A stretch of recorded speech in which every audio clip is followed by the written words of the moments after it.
Selamat datang di Ari The Our Channel. Jangan lupa untuk menekan tombol subscribe dan lonceng notifikasi.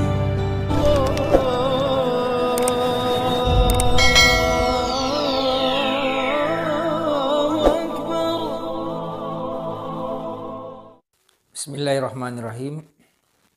Assalamualaikum warahmatullahi wabarakatuh. Alhamdulillahirabbil alamin. Allahumma shalli ala sayyidina Muhammad wa ala ali sayyidina Muhammad. Saudaraku yang saya cintai karena Allah Subhanahu wa taala, alhamdulillah bisa bertemu lagi pada kesempatan kali ini. Mudah-mudahan Allah Subhanahu wa taala senantiasa memberikan kita kesehatan, memberikan kita umur panjang, dan yang terpenting lagi adalah mudah-mudahan kita semua dalam kondisi istiqomah di jalan Allah Subhanahu wa taala. Amin ya rabbal alamin. Ada sebuah hadis Nabi yang disampaikan kepada kita semua yang sangat penting, yang harus menjadi perhatian kita sebagai umatnya di akhir zaman ini, yaitu keutamaan atau pentingnya mencegah kemungkaran. Nabi kita Muhammad SAW bersabda, "Mar aminkum munkaran falyughayyiru ma biyadihi, fa in lam yastati fa bilisanihi, fa in lam yastati fa biqalbihi wa zalika ataful iman." Jadi disampaikan oleh Nabi, barang siapa yang melihat kemungkaran di depan matanya, maka cegahlah dengan tangannya, dengan kuasanya. Tapi jika tidak mampu dia melakukan dengan tangannya, maka cegahlah dengan lisan, fabilisanihi.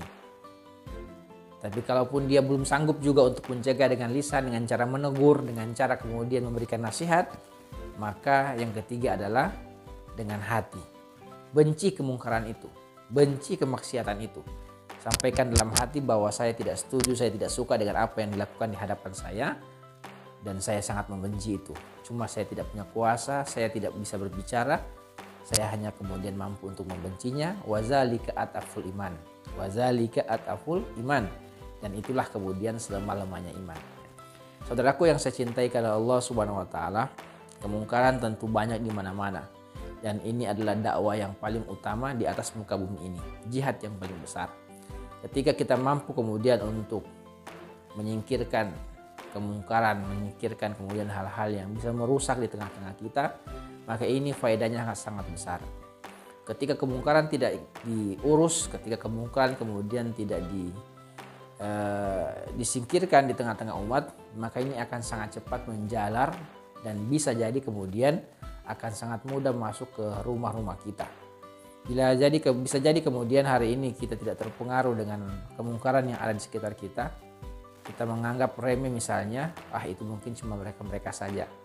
Keluarga saya aman-aman saja. Tapi besok lusa, bulan depan, tahun depan, kalau kemungkaran ini dibiarkan, maka bisa jadi kemudian hari ini yang kita tidak terlibat dalamnya, bisa jadi kita mulai terpengaruh, rasa asyik, ya, bahkan kita memberikan dukungan, ya. Dan nauzubillahi min zalik. Dan parahnya lagi adalah jangan sampai kemudian keluarga kita, anak-anak kita menjadi bagian daripada kemaksiatan itu. Karena kemungkaran, kemaksiatan sebagaimana api yang mudah menjalar, yang memakan sekam sangat cepat sekali. Oleh karena itu kemudian diwanti-wanti oleh Nabi kita Muhammad SAW, gunakan kekuasaan bagi yang punya kekuasaan. Gunakan tangan kalian jika seandainya kita punya kemampuan untuk melerai, menghilangkan kemaksiatan itu. Gunakan kekuasaan kita. Misalnya seorang ayah terhadap anak dan istri, maka dia punya kewajiban untuk menasihati, dia punya kewajiban untuk membawa keluarganya menuju jalan Allah Subhanahu wa taala. Dan inilah kemudian sebaik-baik jihad di tengah-tengah keluarga misalnya. Ajarkan sholat, ajarkan Quran, ya, dekatkan keluarga kita dengan masjid. Nah, ini bagian daripada upaya kita untuk mencegah keluarga kita dari kemungkaran dan maksiat-maksiat lainnya. Seorang guru terhadap muridnya, bagaimana dia mendidik anak didiknya, mendidik murid-muridnya dengan sebaik-baiknya, dengan kekuasaan yang dia miliki, dia bisa kemudian mengarahkan anak didik tersebut menjadi pribadi-pribadi yang soleh dan soleha, punya kuasa. Bagi pemerintah yang punya kuasa, maka berikanlah kemudian pelayanan kepada masyarakat dengan mendidik mereka menjauhi kemudian kemaksiatan.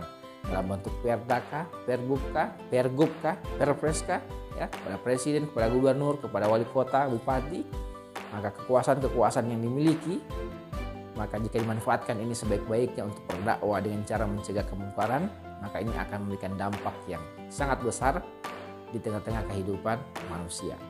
Tapi bagi mereka yang tidak punya kekuasaan, bukan gubernur, bukan bupati, bukan wali kota, ya, bukan kepala desa misalnya, maka kalau seandainya dia tidak punya kuasa, maka diberikan alternatif yang kedua, cegah dengan lisan. Kalau kita bisa berdakwah, kalau kita bisa menegur, kita bisa menasihati, maka lakukan itu. Maka insya Allah ini adalah bagian daripada jihad kita, pahala yang kita raih besar. Kenapa? Karena kita mampu menasihati, kita mampu untuk memberikan peringatan lewat lisan-lisan kita. Tapi kemudian jika seandainya berbicara pun kita tidak mampu, berikan alternatif yang terakhir, benci kemaksiatan itu, benci perilaku itu, maka insya Allah itu adalah bagian daripada keberpihakan kita kepada Allah Subhanahu Wa Taala.